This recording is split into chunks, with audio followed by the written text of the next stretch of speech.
Bismillahirrahmanirrahim. Assalamualaikum warahmatullahi wabarakatuh. Saudara sekalian yang dirahmati Allah Subhanahu wa Ta'ala.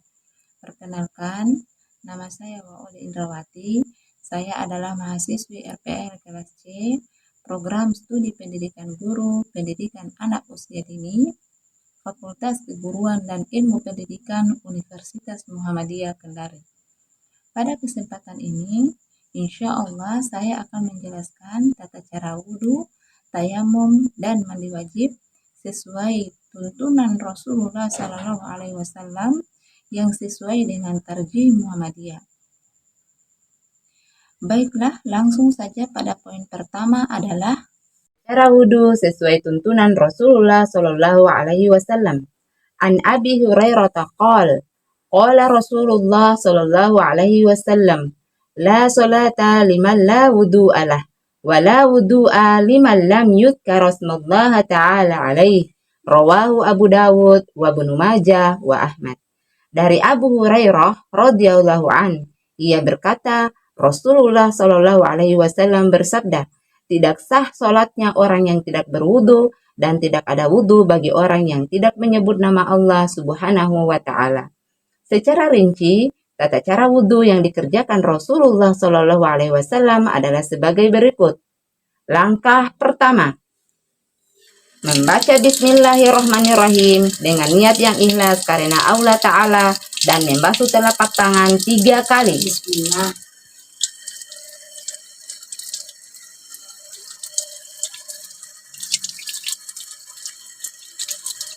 Berkumur, mengisap air, dan menyemburkannya 3 kali.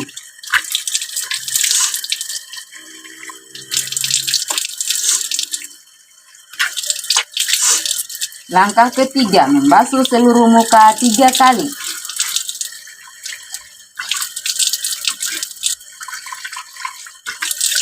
Langkah keempat, membasuh atau mencuci kedua tangan beserta kedua siku dengan menggosoknya 3 kali dengan mendahulukan tangan kanan.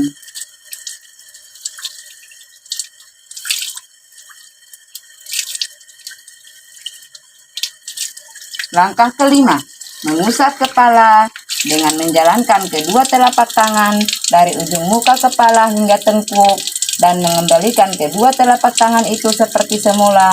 Setelah itu mengusap kedua telinga, ibu jari diletakkan di dalam telinga dan jari jempol mengusap telinga dari bawah ke atas. Langkah keenam, membasuh kedua kaki serta kedua mata kaki dengan menggosoknya sebanyak 3 kali dengan mendahulukan kaki kanan.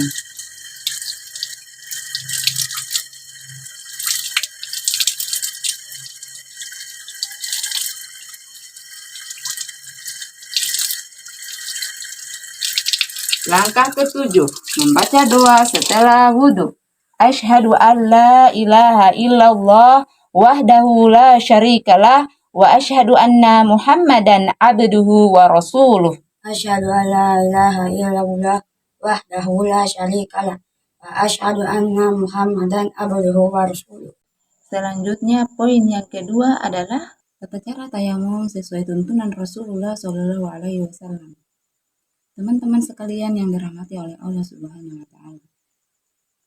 Tayamum berarti al-qasdu, yaitu menuju dan bermaksud terhadap sesuatu. Tayamum yaitu menuju kepada tanah untuk mengusap muka dan kedua telapak tangan sebagai ganti dari wudhu dan mandi junub dengan menggunakan debu atau tanah yang sesuai tatkala tidak mendapatkan air yang atau ada uzur atau alasan yang dibenarkan. Misalnya, hawa terlalu dingin dan sakit tidak boleh terkena air. Allah Subhanahu wa Ta'ala berfirman dalam Al-Quran, Surah An-Nisa ayat 43. A'udzu billahi minasyaitonir rajim. Wa in kuntum marda aw ala safarin aw jaa'a ahadum minkum minal ghaiti aw lamastumun nisaa falam tajidu ma'an fatayammamu sa'idan thayyiban famsahu biwujuhikum wa aydikum innallaha kana 'afuwan ghafura. Dan jika kamu sakit atau sedang dalam musafir bepergian atau kembali dari tempat buang air, atau kamu telah menyentuh perempuan bersetubuh kemudian kamu tidak mendapatkan air, maka bertayamumlah kamu dengan tanah yang baik, suci, sapulah mukamu dan tanganmu. Sesungguhnya Allah Maha Pemaaf lagi Maha Pengampun. Itulah dasar bertayamum. Bagaimana cara kita bertayamum? Langkah pertama, mengucapkan basmalah disertai dengan niat yang ikhlas karena Allah Ta'ala. Kemudian langkah yang kedua, menepuk atau meletakkan kedua telapak tangan pada debu atau tanah atau tempat atau media suci yang berdebu. Bagi orang yang musafir, orang yang sakit, orang yang sedang di perjalanan pesawat atau bis, maka meletakkan tangannya pada dinding, pada kursi, pada jendela pesawat atau jendela bis yang dianggap berdebu. Kemudian yang ketiga, meniupkan debu pada kedua telapak tangan. Keempat, mengusap wajah. Kelima, mengusap punggung telapak tangan kanan dengan telapak tangan kiri. Sebaliknya, mengusap punggung telapak tangan kiri dengan telapak tangan kanan. Jadi caranya yang pertama, mengucapkan basmalah disertai dengan niat yang ikhlas karena Allah Ta'ala. Kemudian yang kedua, menepuk atau meletakkan kedua telapak tangan pada debu atau tanah atau tempat atau media suci yang berbeda. Bismillahirrahmanirrahim.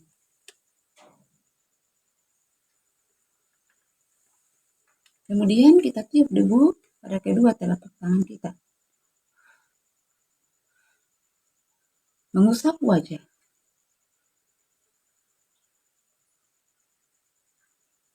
Kemudian mengusap punggung telapak tangan kanan dengan telapak tangan kiri.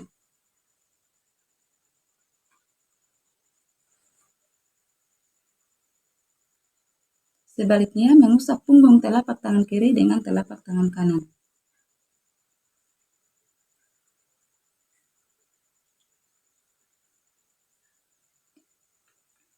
Agar lebih memahami pelaksanaan tayamum sesuai dengan tuntunan Rasulullah SAW,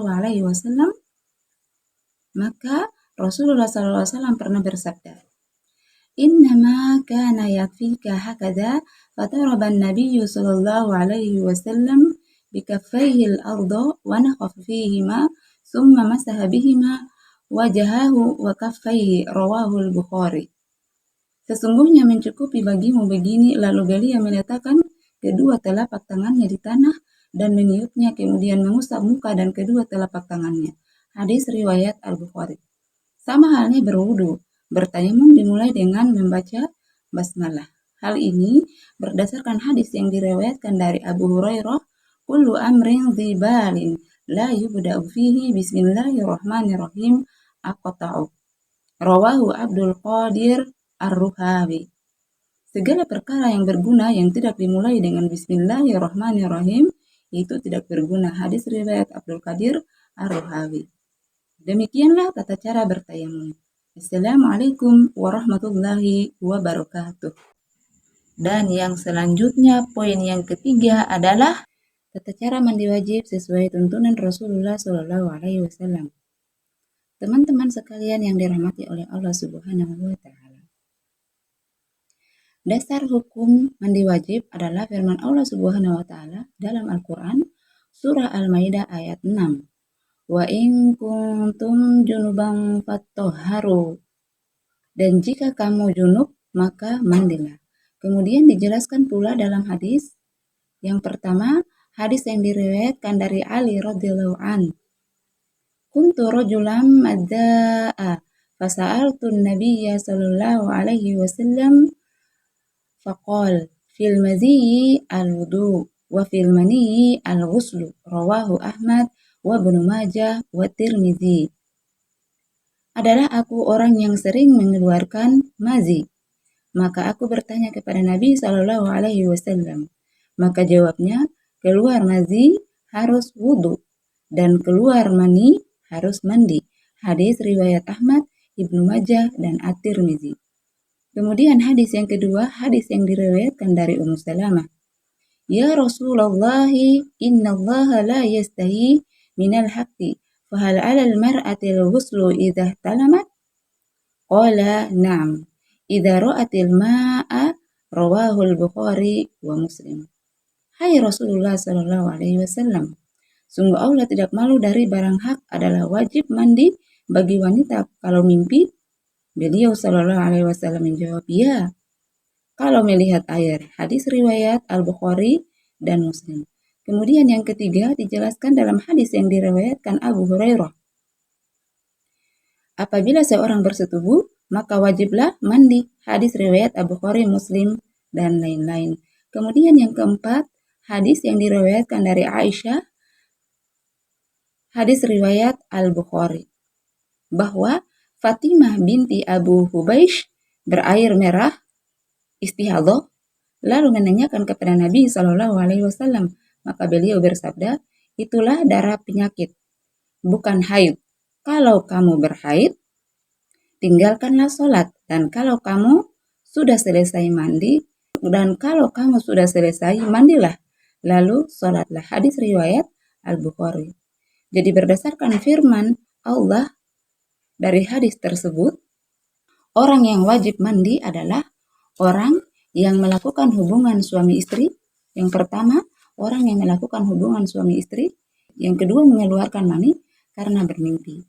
Yang ketiga, setelah mengalami haid atau nifas. Jadi tata cara mandi wajib dijelaskan di dalam hadis dari Aisyah yang diriwayatkan Muslim.